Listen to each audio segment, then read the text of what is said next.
Hello, and welcome to another episode of Scavenger Life. This is episode number 475 at scavengerlife.com.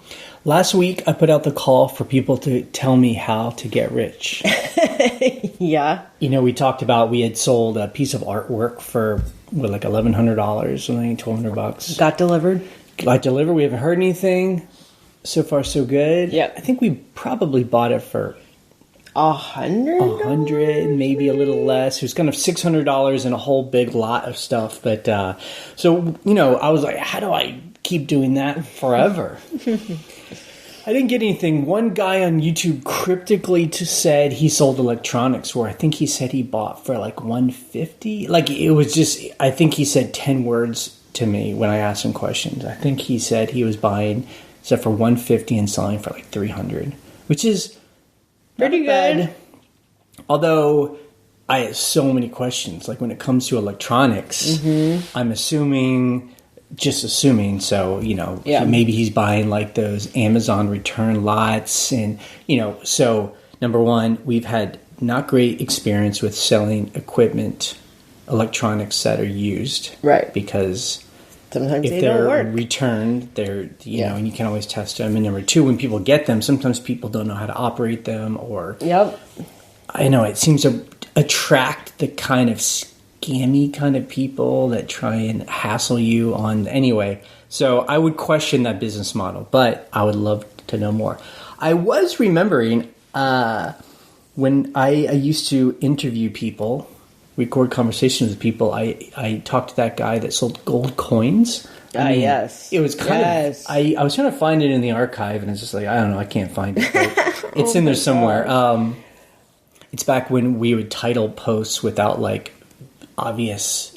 we were trying to do a funny title instead of, like, what the thing actually is. So, oh, boy. Yep. But he would just sit on eBay and look for people who were selling gold coins, like actual gold. Yeah. And they were mainly on auctions, and he would follow the auctions and he would snipe them. Yeah. And win these gold coins and then flip them. Yeah, and he would make, and I was just baffled. I'm like, if gold has a set price, why would... Yeah, number one, why would you auction? Number two, why would it go for under what it's worth? It's so amazing. But that sounds like a stock trader to me. Yeah. That's like exactly what he's doing. Yeah, I want to say that maybe it's been a while that was kind of his experience, and he kind of treated it like he was doing stocks or something. You know, he was like a day trader. Yeah. And, you know, he said he'd wake up, put in a full 8 hours, just doing gold coins, and I don't know. My memory might be bad, but, you know, he's like $500 or $600 a sale he would make. It's amazing. But I do want to be clear, though. He was spending a lot of time scavenging. If we spend 4 hours in a week scavenging, that's a lot.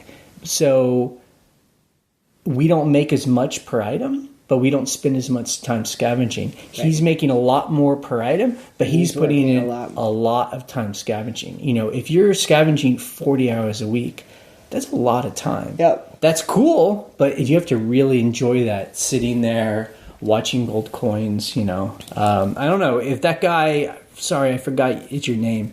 Call us. Call me. Tell now. Us how that is going, because I think gold right now is the highest it's ever been. What's it at? Do you know? I don't even know. Oh, let's find some gold. Let's dig up the yard. Okay, so let's talk about something else I thought about. Okay. Are you ready? So Ride always kind of sighs when this part of the podcast starts. She's like, oh, here we go. Philosophy.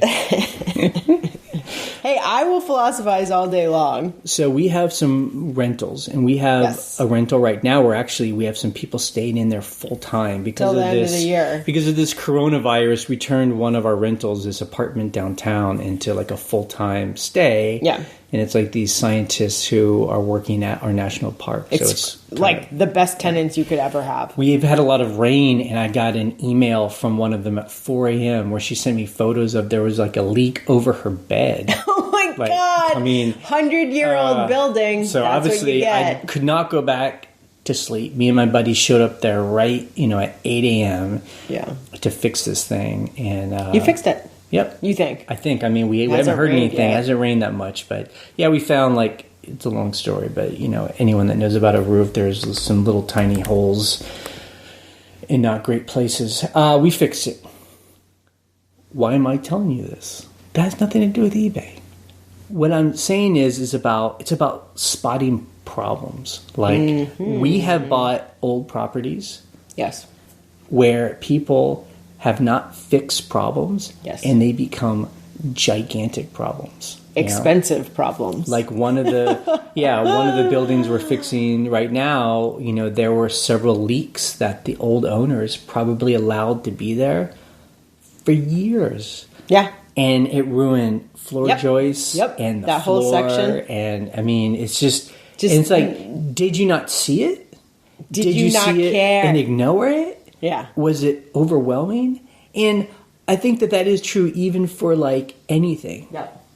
With an eBay business, for instance, I mean, these problems, the first step with any problem is to admit you have a problem. Right? I mean, is this the kind of, yes, okay. We're having this discussion right now. Yes. I mean, some of the fights we have is just about this. Is one of us is saying there's a problem. And the other one's doesn't want to deal with it. And the other one does not want to admit that there's a problem. And look, I am talking about the most, this is not deep-seated issues. We're talking about there was one time, this was a couple of years ago, delicate stuff just kept breaking. Yep. There was delicate items that we were shipping. On eBay. Yeah, and I was shipping them. Oh, no. There was something I don't know if I had too much stuff going on, or I mean, part of it was I didn't have any packing peanuts. You weren't double boxing people. We're going to talk about that in a second. I don't know what it was. I was double boxing it or doing it poorly, and finally you were like, "Why aren't you using the packing peanuts?" Which we had, right? And I'm like, "It's just a pain. I got to go in the back building. I got to scoop them up." Well. Number one, your first defense was, you're not doing it. You don't have a say in this. Oh, is it? I don't remember that. I remember that. But stuff was breaking and I had to return people's money. And then we just walked through what you were doing, and you were being a little cheap, I think, with packing peanuts. I think that you didn't want to use it because packing peanuts is expensive. And I was like, let's just buy... And inconvenient. As many packing peanuts as you need. And then we also and then I bought one of those big... I don't know what you call it. It's like a canvas bag funnel It's thing. Like a funnel, and we hung it from the ceiling. It's kind of weird and awkward in this room. Well, it's huge. It's for a warehouse, and it's in my office. But... we were like, who cares? Yeah. This is an office for packing. There's no reason I shouldn't have this in my office. Yep. I bought it used on eBay because at Uline, they're really expensive. Thank God I bought it from someone who didn't need one. $50. Yeah, it was $50. And I use it all the time. Right. And I bought biodegradable peanuts because I was like, I hate peanuts. They're styrofoam. They never go away. You're allowed to spend that on It's not even that much more, honestly. Right. It's very comparable. And I can't remember the last time we had a broken item. Because I'm just I'll use what I need. I will buy it. It's an expense. It's a tax write-off. Just shut up. Yep. So anyway, that's an example that I remember where I was like, it's not a problem. And you're like, we keep having to return people's money. It is a problem. Stuff is breaking. Yeah. So anyway, moving on. I mean, so it's, and that's true with everything. When we're ever staying in a hotel, we flip through TV. I don't know if it's still on, but that show Hoarders. Oh my God. Yeah. Come on. And sure. It's just there's 5 different versions of that show. Everyone is just so attracted to that train wreck, and you're just don't they realize the problem? The problem. And it's almost just the epitome of not seeing the problem. And that's also a mental illness too. But I guess ignoring problems can be kind of a mental illness, but it can be a symptom of it. I just know in our lives, in our business, especially when you are independent. Yes. As far as selling stuff and living your life, I mean, you have to be so on top of that. Yes, you do. Or it just tumbles out of control. Yeah. with anything like that. I remember earlier this year, and I'll be quick, Ryan. Earlier this year. She's like, Ryan's bored. Like, there were a couple things that kind of happened at the same time. Like, yes. We had, like, this video job that, like, suddenly stopped. Yes. We bought a building that we weren't expecting to buy, but we needed to buy it because it was just like a once-in-a-lifetime opportunity. Yeah, we needed to buy this building. And then the pandemic happened. It was like kind of the perfect storm of crazy. It's kind of like February. It was February, you know? yeah. And this was actually kind of before the pandemic kind of like was obvious to everyone, but we were realizing like this is going to be some a thing. things, yeah. And I remember there was like a 3-day period where I had like a 3-day panic attack. Yes. Man, I think it was like and it was over money because I was like, because I'm the one that does our numbers and I just keep up like we have this much money coming in, this much going out, these are expenses. Like I'm just always on top of that because I like to feel good about that. Yeah. And I was doing our numbers based on all these things that were changing, and I was like, oh no, these numbers don't work. Like this doesn't work out. Like this is bad. And I was having a panic attack. Like I wasn't sleeping. Like I was. Yeah. It's it's one of those things where you like fall asleep, kind of because you're so exhausted, and you like your eyes open and you're like in the panic attack, panicking, and you're like, Yep. So something that Jay rare. Right. That's like what you just described is like me. Yeah. That's like usually me. Yeah, like that bad. Not that bad, but like that's generally. So here's a couple things from that experience. Yes. Is that number one is I can see now how it would have been easy to just ignore that. Like the easier thing there would have been to be like, it's going to be okay. Let's just not deal with this. Let's act like it's not happening. Right.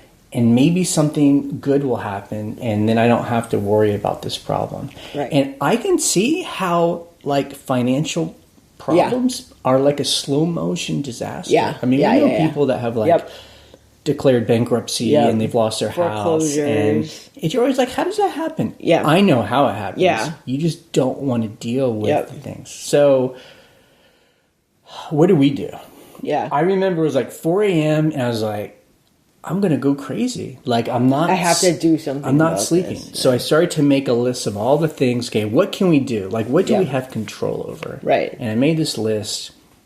And some of it was like starting a couple new businesses, right? And like, which we tried and it didn't actually work out. But you know, it was, but it made me feel good. Like I could sleep again. Take action. I'm like, we're doing it. We like cut some expenses. We Anyway, we did. It all worked out, and here we are, and we're actually doing better than we were like even much better before the pandemic because we just kind of got some things in order. But that was really important for me to like. It's not easy to talk about a problem or deal with a problem because oftentimes there isn't an easy solution. Yeah. But man, it's always better to do that than to ignore the problem. I think what's important too is like, and I find that there are the people that I know too that have like declared bankruptcy and also like foreclosed don't speak openly to anyone about the problem or the solutions or trying to figure it out or like get some kind of mentor or counseling and I don't even mean like mental counseling. I mean like financial counseling or something like to seek help, because what you and I did in that situation was, well, we talked to each other, but then we reached out to other people that could help us like do a refinance or, like we were like, if we did X, this would actually save us a lot of money. It's a pain right now because you have to like go through this huge process, but it would make all of this doable. Right. That was right, because that was one of the things we did. I reached out to our banker and talked about refinancing some of the stuff we had, and I laid it all on the table. And he was like, "Yep, we totally can do doable. This." And in like a month and a half, we kind of like got everything together, and it was good. So, and we got a better rate, right? And so you at first spoke openly with him just about the numbers and the debt and the things we were trying to do, because we were trying to buy that building. We were like, we are like on the hook for this. Like, we've signed a contract. And it was fine. Yep. But I think that's part of it, is like, instead of just like ignoring it, you're like, who can I talk to that can like walk me through this? Yeah. And I've always found that to be helpful, Talking about money is a tough thing. Yeah. In a relationship. Yeah. Where two people are hopefully sharing that info anyway. Closest sometimes that info is not shared. It's even harder talking about it to like outside. Strangers. That's why I like online. There's a whole like personal finance community and FIRE, the early retirement people. I mean, we're just people, and even in anonymous way can like talk to other people about money. And I think that's good. And it's good. I think also people find it embarrassing to talk about their money and their debt, especially. Like, I have a couple friends that I'm like trying to walk through like buying property, because they've never done it before. And I'm no expert, but we bought property a few times. And I can tell that it's like hard for them to talk about their financial lives, and right. Because it's embarrassing. You're like, I ran up a bunch of debt when I was in college because I didn't know what else to do. And you're like, dude, everybody does that. I mean, we both drive beater cars. Like we were just talking about it yesterday. I'm like, Ryan was like, I don't know, it's weird. You were just like fantasizing about buying a car. I was like, who are you? Dude, like, okay. Oh my God, I'm having like a brain aneurysm. All Jay does is fantasize about buying a Tesla. No. So therefore, it's different. I appreciate the car, and I think it would be nice. I can't. You were actually on like CarMax, like, we could actually go and get this in like today. Just go get it in Maryland, today. right? Anyway, it's fine. Wait. Let me get to my point. I'm not trying to start a fight. I'm just saying, I feel like. And I don't know why I even brought this up. I feel like we drive beater cars, and it's kind of like it's because I don't want to put on any airs, Yes, like true. I just want to be like, this is what I drive. I'm okay with driving this. It works. It takes me from A to B, and I'm not trying to buy a Tesla and act like I'm hot crap, Yeah. I guess that's my point. And that just means like I'm okay with just like openly talking about money and issues, and like, because, and then we'll get to other things. People are like, why are you guys talking about this? My goal with this is to be excited by my life. You know, we've chosen this thing to like scavenge and sell online and just do the things we do, because I just want to be excited by life. I don't want to be like dreading going to work and anything like that. And the only way I have found to be excited by life is to deal with problems. Yep. Like, I'm like, why am I not excited? Oh, because I'm like worried about this. Yep. And I have found, because we're not perfect people by any means, is that when I'm not excited by life, it's because I'm not dealing with something. Yeah. And that's a bad feeling, to kind of always be worried, always like on the edge of your consciousness, always expecting like the other shoe to drop. You're like, it's just, and it's because I'm not dealing with something, you know? So anyway, that's all. How do you like that?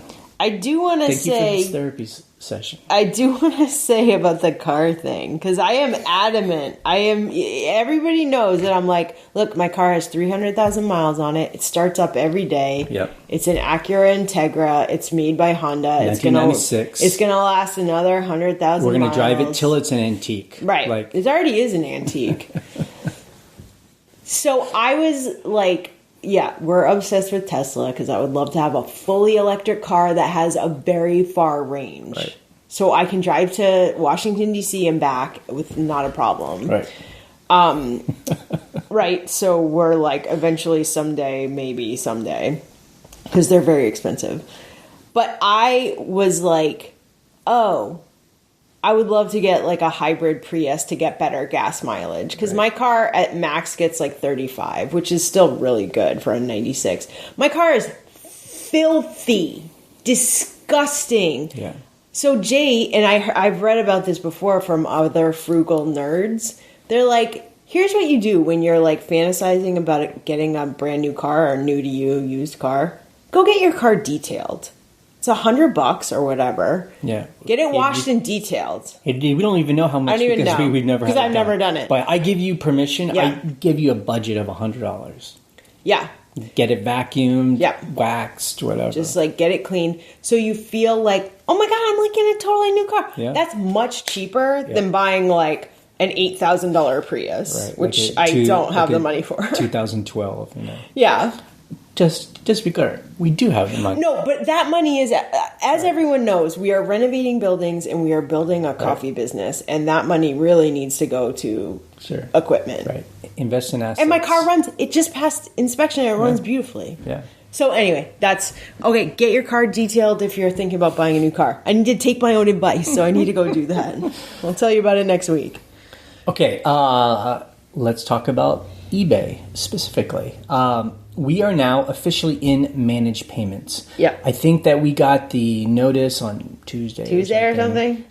And, anyone that is in it now, you go on your seller hub and you click payments. There's a payments tab. It's like a tab. Which I ignored. It shows you your financial summary, and it shows you your recent transactions. It shows you like the funds in your, I guess it's like temporary like in holding account, and then you can set like pay me daily, pay me So what weekly. are we set at? Weekly? I put it back on daily because so what we did is, for me it's important because our eBay basically pays for our property, our mortgage. So I like to have it in a separate account. So we have a savings account where we put now this eBay money that's going to go to, that's kind of separated from our other life stuff. Which is helpful. Yeah, so we're just going to do it daily. It's fine. Has it moved yet? No, because We just changed because it's 2 to 3 business days. Yeah. Oh my God, eBay. I guess it like happened Wednesday, and so. And I also changed the account. Like I was like, oh, we had it in the checking account, but you're like, can we put it in the savings? But honestly, here's the deal. My initial reaction is it's kind of nice. It's kind of clean. Yeah. I guess they're taking out all of their final value fees, all their little tiny fees when you ship. It takes it out of that. So hopefully, what money goes into our bank account is just like your profit. That's it. As far as accounting goes. Yeah. However, on this page of payments page, there's a box that says invoice. And like right now, we have an invoice of $2.72. I can't figure out what that is. Like, what are they not taking out of our? I was thinking because it's not final value fee. It's like $2.72, and we've sold like 25 items. Like, where's the breakdown of like what is it like the promotional? But maybe. What's it called? A promotional fee? Promoted listings. Yeah, is it promoted listings? But wouldn't that, so that's item by item. So you're like, wouldn't that be taken out of like the... Right. It's not taxes, because taxes would be much more than that. It's just I can't figure out... Well, also taxes are a pass-through. It shouldn't it can't be a listing fee because we're Anchor Store and don't even have the $10,000... Well, I do need to call eBay about a question, so I should just ask them? Yeah, so I don't know yet because we haven't gone through... Does anybody know? A process. What is actually going to be in that monthly invoice? Right. Anyway. Now, what I'm anticipating the monthly invoice is eBay Send and any FedEx Smart Post. Because that stuff is not taken out of the pending payments like USPS, which is super annoying. But as we found out on the forum, just to segue into another section maybe later on the podcast, eBay Send and FedEx, it's like you're basically quoted a price. Right. And then, which kind of sucks, when they get it, they weigh it and measure it. And they might not And they're like, no, this is like an inch over. Right. Bump you up to the next. Or it's like 2 ounces more, and now you're in a different category. I'm seeing that. I weigh my stuff, so my eBay send seems and correct. eBay send is DHL, so that's why they do that. It's like FedEx. Yeah, exactly. So they, on your invoice, they will say the weight. So my question to you is, does FedEx, do they send you like a bill, one big bill at the end of the month, so they don't charge you bit by bit? Don't cover your eyes. Open your eyes. I was listening to you intently. They itemize it, but it's at the end of the one big invoice chunk. Okay. Yeah, so like you looked at an invoice a couple months ago and you're like, this seems really high. And I'm like, oh, it's because like all my eBay send, it was the first month we did eBay send. Those are $20, sometimes $30 a label. So, I mean, your customer paid for it, but like that's a chunk of money that they're like, well, now you got to pay for it. Which I wish they would just take it out of pending. But if the weight is off, they're gonna upcharge you, updog you. Yeah. I just don't understand updog. Does anyone? What's that show? What We Do in the Shadows? If anybody knows that reference, you're cool. Okay, moving on. So anyway, it's fine. I know everyone's freaked out. I was one of the people who was very skeptical about managed payments, but so far we just said we didn't understand something, but so far it's been seamless. And I was printing shipping labels, and all of a sudden it was like, do you want to take this out of pending payments? And I was like, oh, I guess because I didn't see that notice till later. I'm like, I guess I'm in managed payments. We'll see. It's just okay. I talked about that. Our new helper. Yes. So we had a young man, 19? 20. He's 20. 20. He officially came in, started this week.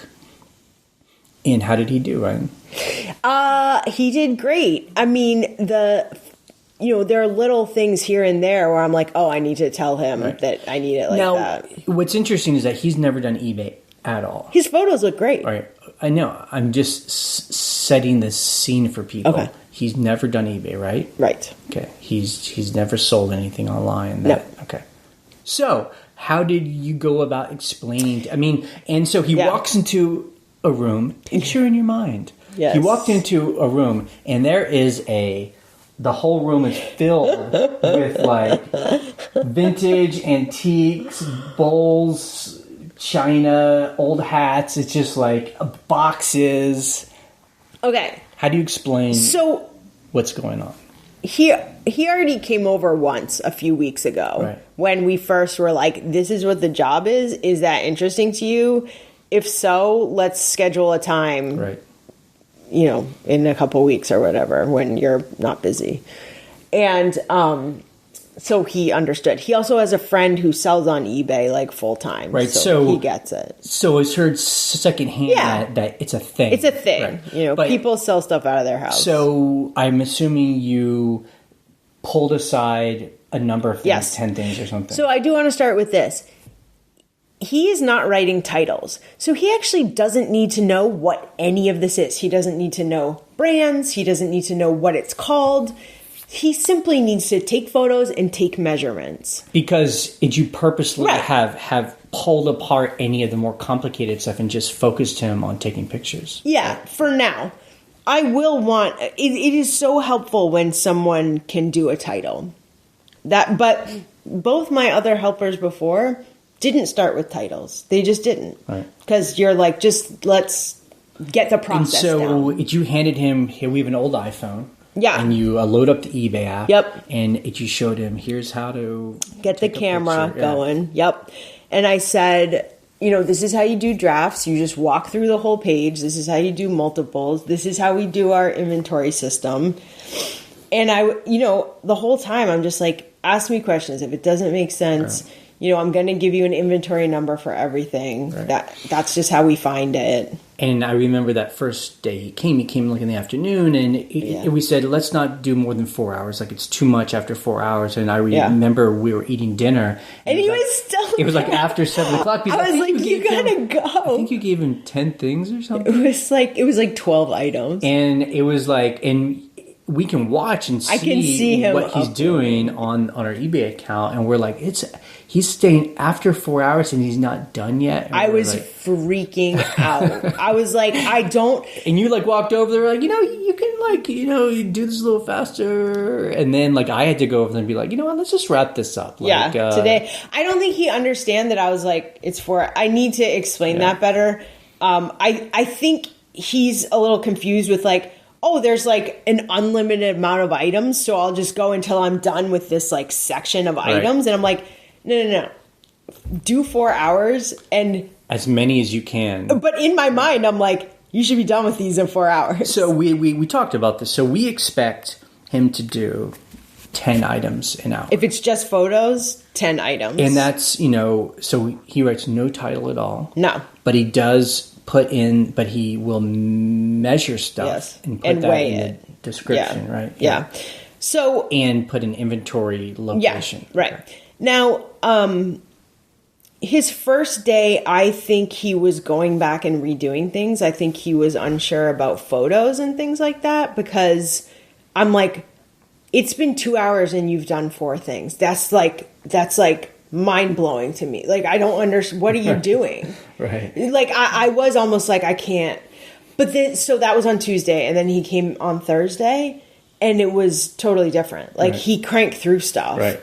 Again, I had to ask him to go. I was like, okay, well, it's been 4 hours. And like, because I think he's trying to be a good guy where he's like, I'll finish all this. To do these 20 things. Yeah. I need to stay till I do them. But I need to explain, like, look, if you come at 11, because it's basically 11 to 3, 11 to 3, get done as much as you can. I would love it if you finished it all. But if there's a couple of things left over, we just got to cap it at 4 hours. Yeah. So it's, But look, the second day, he was like asking me questions. Oh, are these a pair? Okay, great. A couple things where there were little smalls, like there were little small like sculptures. He was taking the pictures really far away, and I had to be like, get as close as you can with the camera, and you'll show scale, but like. I do notice that there were a couple things he took pictures of that he did not put, like, I think we have like a can of coconut milk is what you're using. I need scale. Oh, right. He didn't put them. Yeah.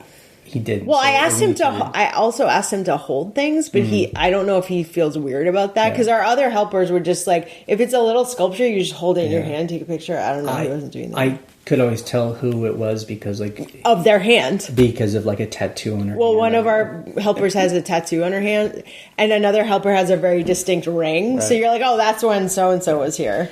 But it's funny. That's good. Look, he seems into it. Honestly, so far, for his second day, he came 2 days. Right. I think also I'm so used to having helpers that, like, they just know how to, like, I don't even barely have to talk to them. I'm like, oh, it's his second day. Right. It's going to be fine. If it's not fine, as we discussed, you just have to be like, this isn't working. Like, you're not getting enough done. Yeah. And which I don't. We're not at that point yet. We're not at that point. Yeah, it's good. But cool. I'm very positive. I'm very excited about life, Ryan. Look, I like having help because it's a slog when we have all this other stuff going on. I would put it stronger. I think we are now addicted to having help. It is an addiction. It makes eBay much better for us at the scale we're doing to have help. And it's one of those things where I can't believe we ran this business for so long without help, It is amazing. It is nice. So I think it's going to be fine. It's just like a learning process, a learning curve. For me to tell someone, you forget. Sometimes you're like, oh, that's right. I need to tell them that. Like, I asked them to do this, but they didn't understand. And you're like, oh, it's got to be like this, which is hard sometimes because you don't want to seem like you're nagging them or something. But you have to tell them, this is how it's got to be done. This is how it's organized. I need it this way. Yeah. Okay, let's talk about numbers. This week we sold 44 items. Wow. For $1,292. Great. And 1 cent. 1 cent. not including shipping. Oh my God. Everybody already know that. Yeah. I do want to I'm not going to add shipping into my numbers. I mean, just so it's clear, because if I did add shipping, like, it tells you, like, look, I'll look right here. I mean, okay. I'm like, I could do our numbers and, like, it'd be like, oh, it's all this money. And, I mean, we paid, like, $600 in shipping and taxes. It would just dramatically change. Well, taxes, we don't ever see that. I know, but, I mean, eBay tells you that, like, eBay tells us that our profit this week was, like, almost $1,900. Yeah, and I'm like, you're like, not even, that's not a profit. Close. I mean, it's like $1,200 after you take out shipping and taxes. Well, there were a few delicate, larger things going far away, and there were a lot of internationals that were like, somebody paid $50 for shipping. And I just say that because as anyone who's starting this, you got to be real careful. Yeah, with your numbers. You could like, it's just like I see on YouTube, people are like, I make $100,000 a month. I'm like, wow, that's incredible. Like, do you have like a jet? Like, that's amazing money. And it's like, and then I'm sure if you got into the numbers, and it cost me, $98,000 to make that 100,000. I'm like, okay, well then you drive. I don't know. You drive a 96 Acura with 300,000 miles on it. So it's, it's about being honest. We sold, the highest thing was these pair of sunglasses, or not sunglasses, these eyeglasses. Safety glasses. Okay, safety glasses. They're like, I actually saw some at a yard sale yesterday and they wanted like over $50 for them. I was like, what are you must have looked this up on eBay because that's what I just sold it for. $105 is what $100 to someone in Japan. Yeah. So these they're like old eyeglasses, but they have these things on the side. They're so cool. Yep. So great sale. They're like super cool looking. Yeah. We sold, and this is all you. We sold a piece of art a week ago. Yes. It's not the really expensive piece of art, just like a normal piece of art. And oftentimes people will say, just like take it out of the frame and the glass and just ship it cheaper. Right. And that's what you did. And you put the frame up, and it sold for $30. It sold for $40. It sold for $40. Yeah, so this person didn't want it. Now, I've had issues with this before where someone's like, just this woman one time, she was like, just take it out of the frame. I don't want it. Like, just ship it cheaper. And I was like, oh, okay. She opened an item not described case that it wasn't in the frame. I'm like... But thankfully, the messages showed that she asked for that. This was before eBay was crazy about item not described, and they closed the case. But so this person did that, and I initially said no. I was like, nope, I'm shipping it as is. That's how it's described. That's just what it is. I don't want you to open a case. And she's like, I won't. I promise. I just want the piece. And I was like, oh, okay. Yep.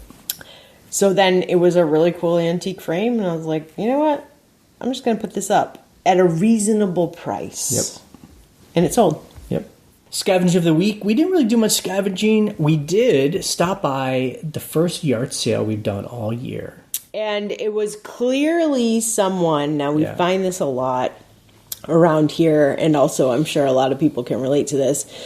It's obviously someone who had an antique booth or an antique store, but it didn't seem like enough for a store, with like high priced for a yard sale price tags, actual price tags. Like 50. Like if you're at a yard sale and you're asking $50 for something kind of a mediocre item, it's like that's the wrong game. And then when we passed by like 8 more, and I honestly didn't even want to stop. I don't know. I know there are some people who are really doing well at yard sales, and I think that that's awesome. I guess for me, we're just in that stage where yard sales are not as exciting as they were. Man, there's a time when I could not get enough of yard sales. I used to love yard sales. Yeah, I feel like people put eBay prices on stuff, which they do. Yeah. But, I think that's, as a scavenger, we all go through these, like, waves of what you're excited about. You know, sometimes it's yard sale, sometimes it's flea market, sometimes it's auctions, and now, like, online auctions are now becoming a whole thing. Or just in the past year or so would be, like, Facebook Marketplace. Right. Some people are really into that. So you just have to find where you like scavenging and do it. Yeah. So yard sales not for us right now. Yeah, customer issues. No, we I just have return. a couple of returns. Yeah.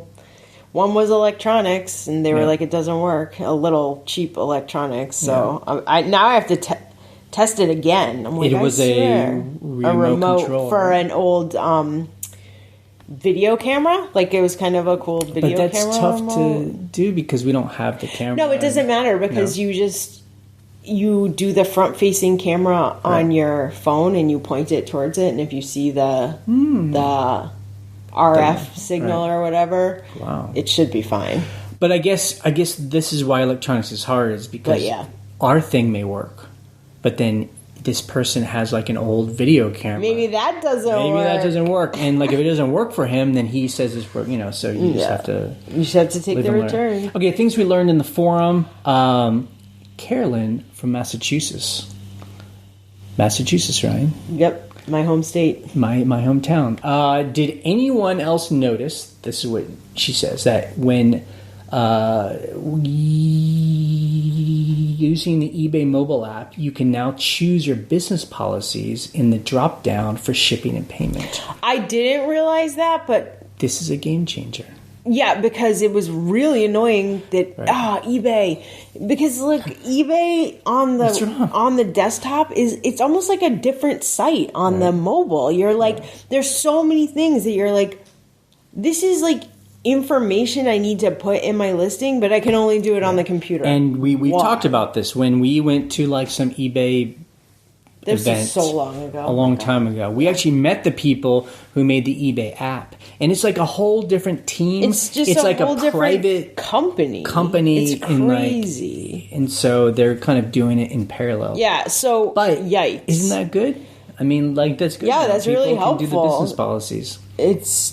Can we send invoices through mobile, please? Jesus. Why? Anyway. Okay. Christine K says, I think we kind of talked about this.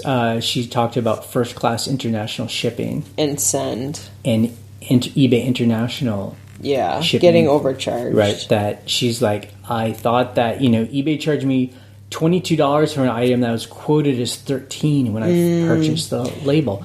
What the heck? Yeah, so she was talking to someone at eBay being like, a rep, and being like, I weighed this. Why are you saying it's over? Because, of course you're going to dispute that. So hopefully she's able to figure that out, because that's super annoying, especially if the buyer only paid $13. Have you looked through our Yeah, they look fine. But who's to say it's always going to be like that? But people were recently complaining about FedEx too, where they were like, how do I get like a guarantee price? Like, do I have to take it to the FedEx store and get a receipt? No good answer. And the thing is, you just have to really make sure, because I think some, especially if they're new, they don't understand, like, if the box is bigger than a certain size, it jumps it into like a totally different dimension. Really even if a weight says one thing. Literally dimensional weight. That's why I said it. You get it. Yeah.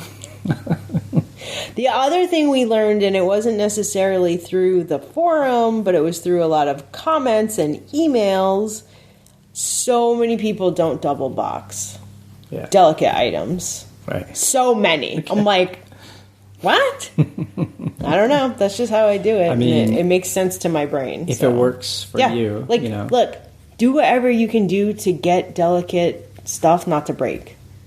That's it. Yeah. You don't have to double box. Yep. I will. And if it's a problem, take the head on. Start double boxing. You can do it. All right. The final thing before we go to the calls. For a long time now, we have encouraged people to sign up with Ting, which is a phone service. Because we love them. And they don't pay us. Because, again, we talk about bills and like getting your bills lower every month. Yeah. And, I remember when we first got our iPhones, it was all on AT&T. Yeah. For a long time, we were paying $100 each a month for AT&T bills. Because they were the only ones with the iPhone. Because we were like unlimited at the time, and I wanted to keep my unlimited package. And then we found out about this site Ting, and they are an MVNO. And they actually started, this thing started in 2012. It's a mobile virtual network operator. Yeah. They buy bandwidth from the bigger operators. And it's not just Ting, like it's all over the world now. Yeah. Where these big operators, like in America, it's Sprint, AT&T, Verizon, T-Mobile. I know it's weird. They just sell blocks of bandwidth to these smaller companies to then resell. Yeah. And they're just so much cheaper.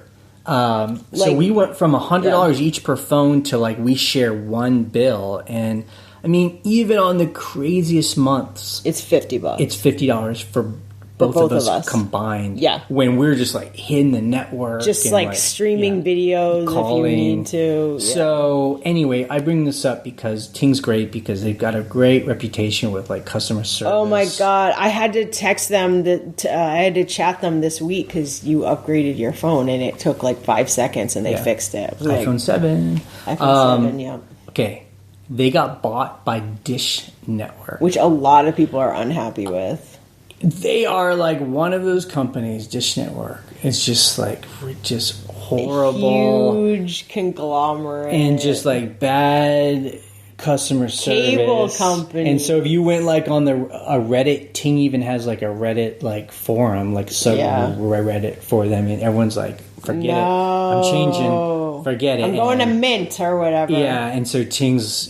there are some people from Ting it's going to be the opposite. We're going to teach Dish. Yeah, everyone's yawn. And then, and also people said, Dish is just going to go and start upping charges and we'll see.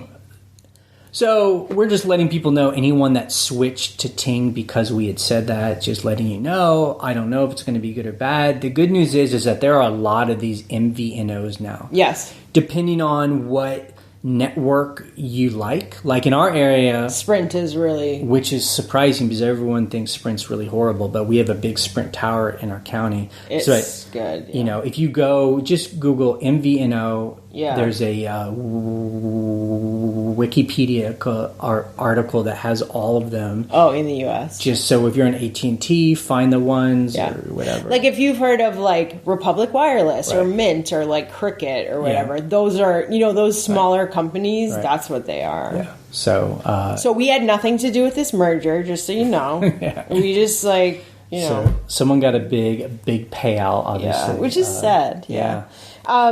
But their customer service was always the best. Yeah. I mean, you could just call them and they'd fix your problem. And I'm going to watch our bill very carefully. Yes. And if it starts just getting ridiculous, I'm going to... and it might take a while. I mean, they just merged on August 1st, so it might just be a couple of years. We'll just switch to somebody else. Yeah. And we'll let you know. It's not what they sell, it's what we buy. That's right, Fugazi. Right. Okay, let's go to the calls that people called in about. Okay, funny. We have 3 phone calls and 3 voicemails from our email. So you have a choice. You can call our voicemail. The phone number is 540-407-8486.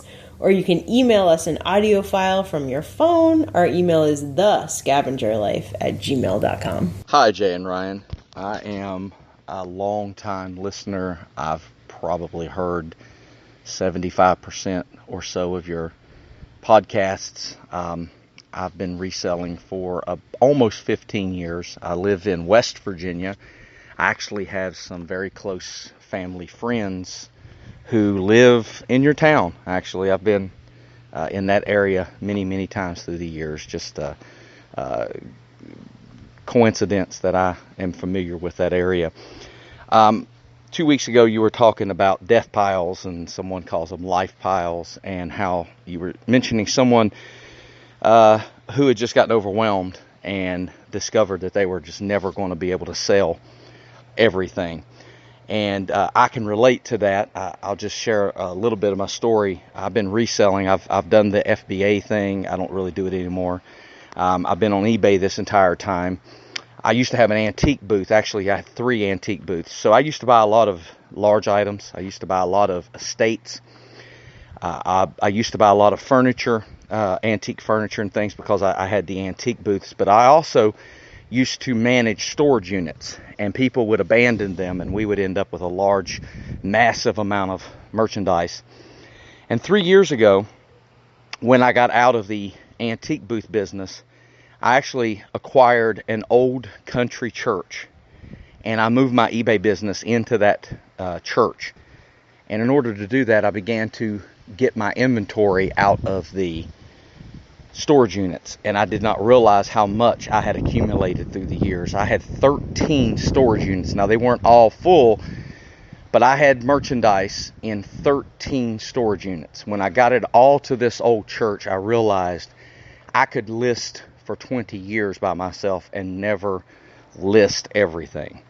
So I decided to do two things. One, I had a huge garage sale where I advertised in 3 different states because I had so much antique furniture and antiques that I didn't want to sell on eBay.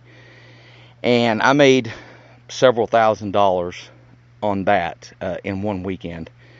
And then I've also gotten an auctioneer to come, and he had an on-site auction, and I made almost almost $9,000 at the first auction.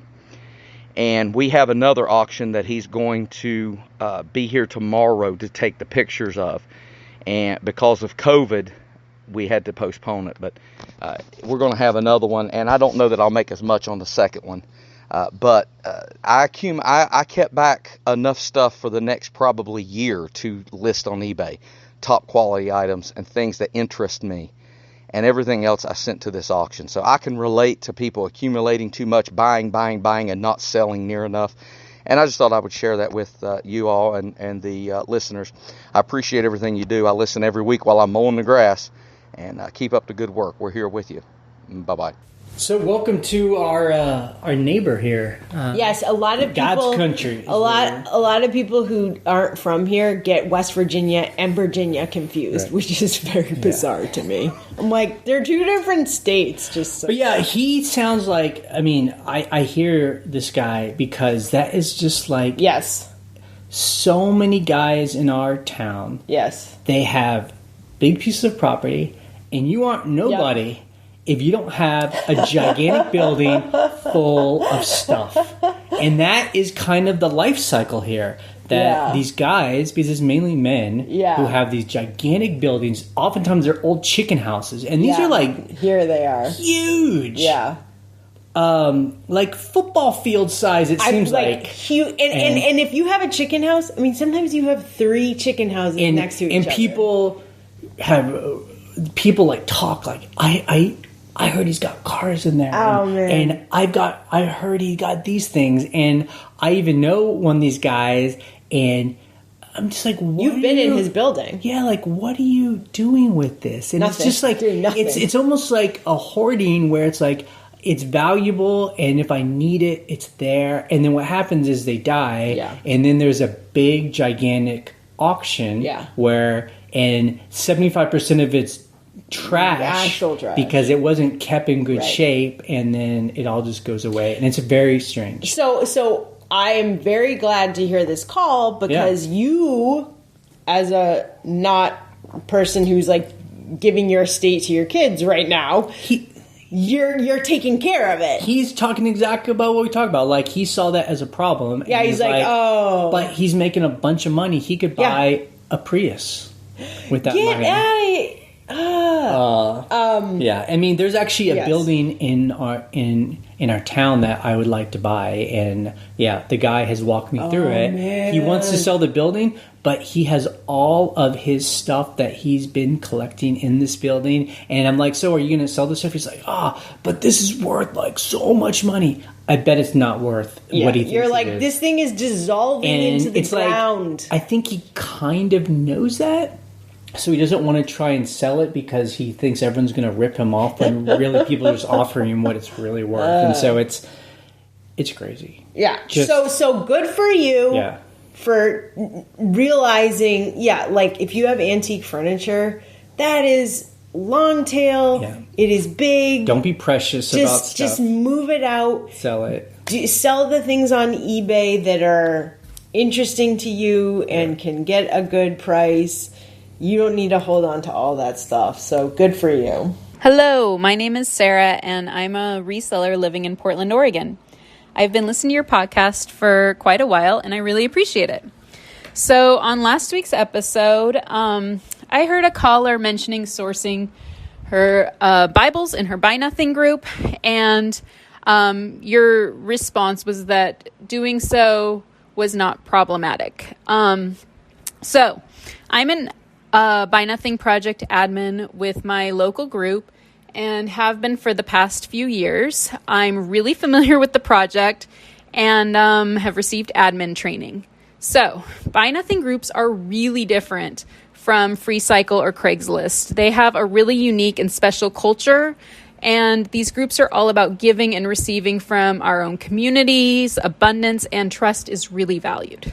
So with regard to reselling, sourcing for resale is allowed, but if that's your intention, you must disclose when asking for an item. Like, hey, I really love this lamp. Part of my income comes from reselling. Please consider me. Then the person gifting an item can gift it to anyone asking for it using any selection method they want. I actually pulled up the fine print here, and grounds for removal from the group include dishonesty or obtaining items under false pretenses in order to sell said items without disclosing that intention. So clearly this is all based on the honor system, but I wanted to bring that to your attention. We're actually dealing with a situation in our group right now where a lot of items were gifted to one individual and have shown up on our new online store, and people are upset. So I would encourage everyone to visit buynothingproject.org to learn more and maybe find and join your group. They're all on Facebook.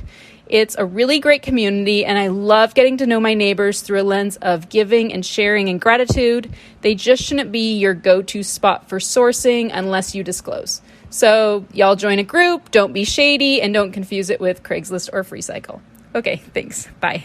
We've been educated. I think that's really great clarification because Craigslist, FreeCycle, stuff on the side of the road, those don't have like so much like community cohesion as something like the Buy Nothing groups. It's interesting. Yeah. So I didn't know that was like had a philosophical foundation that they want people to follow. So, well, I think it's good that they say it's fine. Yeah. Just tell people so that they're cool with it when they give it to you. People who run those kind of groups are totally allowed to ban people that don't follow their rules. And because look, when we lived in San Francisco, I used FreeCycle like nobody's business to get rid of stuff in our apartment, and we lived in like an intentional community when we were there, and I would try to get rid of stuff that way. But the issue that she's talking about is that no matter what I posted, there was like these two guys that would just say, I want it, I'll take it. And you're like, well, I'm trying to give it to like people who might need it, like a sewing machine, but they wanted to sell it like on Craigslist. And you're like, well, I really want to hold out for people who want it. So you should be able to make that choice if you want for a free group like that. Sure, you can have that. I guess our little county does not have that kind of stuff here. We don't have a Buy Nothing group. Yeah, we don't even really have a FreeCycle. We had a FreeCycle group, and like literally nobody. But I guess everything we see is just like people just trying to get rid of stuff because it's going to go in the trash. Yeah. And so I don't know if these Buy Nothing groups are more where people are trying to like hand over like treasures or like that someone can use. Like they're like, this has been in my family, I want it to continue. And then I can get into that. Yeah, but, sure. So thanks for the clarification. Hello, it's Gina. First, I want to say that I feel bad for PayPal too. Seriously. I've been feeling bad for them since I found this out. I even told them I felt bad for them. I've been with them 20 years. Anyway, as far as the fees go, I've always paid as I go. I know you guys always talk about the big monthly bill. And so if I sell, I'm a small seller, so I'll sell $300 or $400 a week. But if I sell $30 or $60 that day, I go in, pay those fees, because I'm not somebody that can, I would freak out if I had to pay that monthly bill. But just psychologically, like you said. So I just wonder, is there a reason you don't pay as you go, so you don't have to deal with it? Now it's a moot point, because I guess that's going away. But that's not a big advantage for me, because I paid as I went. And I only have a phone, so I only have the app. Well, I do have to go on desktop on my phone. But yeah, I don't let my bill get above like $15. That's it. And then I pay it. Whether that happens in a day, 3 days, or 5 minutes, I pay it. That's it. I'm sorry. I lost my train of thought, and love listening to you guys. Glad you're there. Glad you're well. And keep on keeping on. Thanks. Bye. I mean, I honestly didn't think it was an option. I don't know if I'm just like blind to it. I knew it was an option. Okay. Look, she makes a very good point. Yeah. So we were not trying to play victim there. No. I'm just saying, I got my life going, and so if I have to actively go and pay it, that's a little bit annoying. And I guess we could have done that. I mean, it wasn't really a problem because we kept our PayPal account. We'd just have all the money we made that month, and then we would pay it off, and then we would take that money and pay our mortgage. So it was fine. I just like automatic payment, I guess, is what I like, And so I don't think PayPal had a thing where it could automatically take money out every week. You had to actively go in anytime and pay. We could have paid every day. Like, just pay all of our PayPal fees every day. Well, it's one of those things where, it's like with anything that people are like, oh, just do it every day. Right.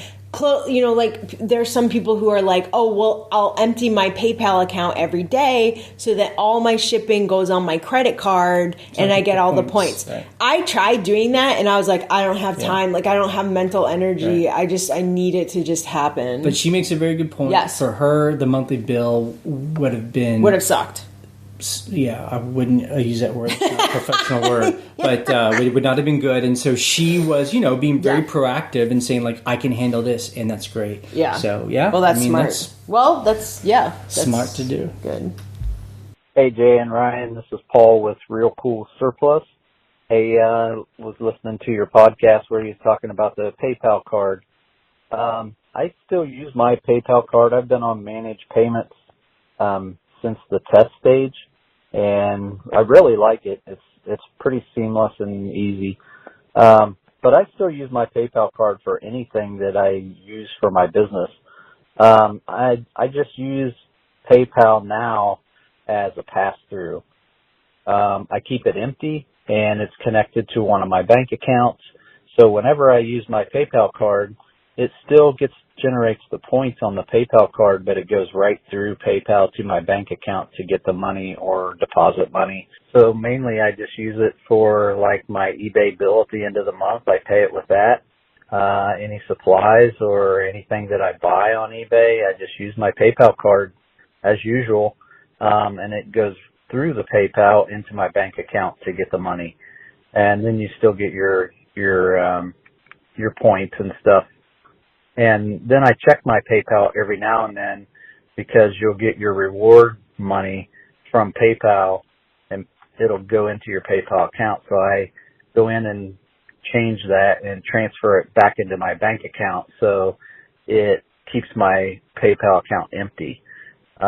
If you don't, when you buy something or use your PayPal card, it's going to use whatever balance is in your PayPal account first until it is empty, and then it'll defer to your bank account. So I hope that helps. Still use it as usual, and then you don't have to get a new card. Thank you. Have a great day. Bye. Look, that's great. I'm so glad you called and said that because Jay and I were kind of looking at each other because I use my PayPal card all the time, and I use my PayPal account to pay for things. And Jay was just like, isn't it connected to our bank account? Just do it that way if you need to pay. And I'm like, oh yeah, okay, fine. I'll just like continue. I just for us, we have pools of money, and so I'm like, I want to use like when we go to Walmart or wherever, I want that money to come from this pool. You know, they aren't big pools, but this tranches, puddle, this little puddle over here. These tranches, just because it helps me in our day-to-day life and managing our business. Like I know, like this money's our renovation money. This money is for just our daily expenses. Yeah. This money is for my Tesla. Get the funk out of here with that. So, but yeah, I mean, if you like your PayPal card, that's use great. It. Exactly. PayPal owns Venmo. If you're like into using Venmo too, you can get a Venmo debit card too. Cool. So there are different ways to do, if you're getting Venmo payments from people on Facebook Marketplace, like you can get a card. I think the other thing is, people are really like, points are such a thing. Points. You got to get points. The points. I get it. Fine. We don't really spend enough money to have points in multiple different places. Like, we don't spend enough money to be able to get like points here, points there. We have to have like, if we're going to do this, our thing is we just have an Amazon card. We get Amazon spend points. On the Amazon card. We don't spend that much money, but we make enough. We spend enough where we'll get, $80 or something a month. I don't even know how much. A month? I don't know if that's true. I don't know. But $20 a month. Yeah. But it adds up, and then you're like, I'm going to use my points to buy this thing. Right. And which is usually for our business anyway. Right. But if we were to try and be like, we have PayPal points, we have Amazon points, we have flight points, we wouldn't have any points. Yeah, it's not enough. Everyone wants points. Points. Hi, Jay and Ryan. This is Kari calling. My store is Super K Vintage and Travel. I called you guys last week, and I was the one who does not ever double box anything. Anyway, I was just listening to your podcast, and you wanted to know about packing peanuts. So I always do the biodegradable peanuts too. And I order them on Uline. The reason why I end up ordering them on Uline is I think there's a distribution center near me. And, so I always order the 12 cubic feet bag, and I'm in the Seattle area. So whenever I order, I can get it the next day. And as far as bubble wrap, remember I said I use the Buy Nothing groups to sometimes get free stuff. Well, I also use the Buy Nothing groups to get free bubble wrap. So I've posted on there before saying, hey, if anyone has a large quantity of bubble wrap. And so through that, I have a couple people who are now like frequent suppliers to me. So I have one lady who owns, and I think she owns, it's either an ice skating rink or a gymnastics. And at the end of every year, they give awards to all the people all the kids who are members, and the awards come wrapped in bubble wrap. And so it's nice, perfect bubble wrap to use. But there have been other people who are moving, and so I set my phone so that I get alerts for anything that's like on that Buy Nothing group, so that I'm usually one of the first people to respond. But oftentimes people will just have free bubble wrap, and sometimes like one person moves, and they actually they brought it to my house, and I think there were about 8 hefty bags full of bubble wrap. So that will last me a long time. So I almost never buy bubble wrap. And then I also, like my aunts and my cousins and stuff, whenever they see me, they save all their bubble wrap for me, like bubble wrap or packing peanuts or those little air mailer, or, the little air mailers that come, or even the brown stuff, which like if you're doing books and stuff. So anyway, I hardly ever pay for packing materials except for, and I use my coupon and then get the free postal. So the main thing I buy is packing peanuts, which I probably order 12 times a year, and I think it's about $38. So it's like $38 a month for packing peanuts. So there you have it. All right. And maybe just try the not bubble wrapping or not double boxing and see how it goes. But I really don't have a problem as long as I have at least 2 inches. My stuff is 2 inches away from the walls of the box, and then I overstuff probably. Okay, you got cut off at the 3-minute time limit, but I appreciate the call. So now that we heard the call from the other person on the Buy Nothing group, we want you to know that you should disclose that you're selling stuff on your Buy Nothing group. Yep. That's what you're supposed to do. Okay. If you're getting free stuff. Not bubble wrap, because that's just like bubble wrap. But if you're getting something to sell, now we know on the Buy Nothing group. It's different than Free Cycle. It's different than Craigslist. Or Facebook Marketplace. Yeah. So that's interesting, and I think it's awesome to be able to get free shipping supplies when you can. I am very much a fan of the biodegradable peanuts because the styrofoam peanuts are an absolute nightmare. Yep. And they're honestly, the biodegradable ones are not that much more, if not the same price. So I feel good about that. That's it. All right. Those are all our calls. So many calls this week. Yeah, no, that's good information. We always learn about things. We are done for this week. We're done. Our Sunday is now free after this. Wow. Are you Can't ready? believe it. Can you handle it? Yes. I need to eat. I'm hungry. Okay. Let's tell everyone. What are you going to cook, Jay? We haven't been talking about that. We are at scavengelife.com. We hang out at scavengelife.com/forum. Lately, I've been getting a lot of questions where people will send me 10 questions, and I'm very happy to help people. But I often do just say, you got a lot of good stuff to ask? Go on the forum. You're saying they email you directly, Yeah. like paragraphs of questions. Yeah. And we're And like, it's fine. I'm a nice guy. Jay will answer them. Yeah. And I just say go on But the then forum. when people like follow up with like 10 more questions, I'm like, you know what? let's talk about this in public mainly because there are other people who might have the same questions. So let's do it together. Yes, it's true. And we actually put a CAPTCHA on the forum. Oh, thank God. I don't know why it took us so long. So now it will cut down on any spam bots. People still have to ask for permission to join. It's good if you do it, but if you fill in that CAPTCHA, it's like a click box. I'll probably be able to know you're a real person at this point. Right. I don't know why it took me like 4 years to do. Yeah, and if for some reason it says you're denied, we actually didn't personally deny you. Yeah. Don't take it personally. Just email us and we'll get you in there. Yeah. We love hearing people's new stories and their questions. We post an episode every Monday. For anyone that doesn't know, Wednesdays our friend Steve does what sold for him. It's a video.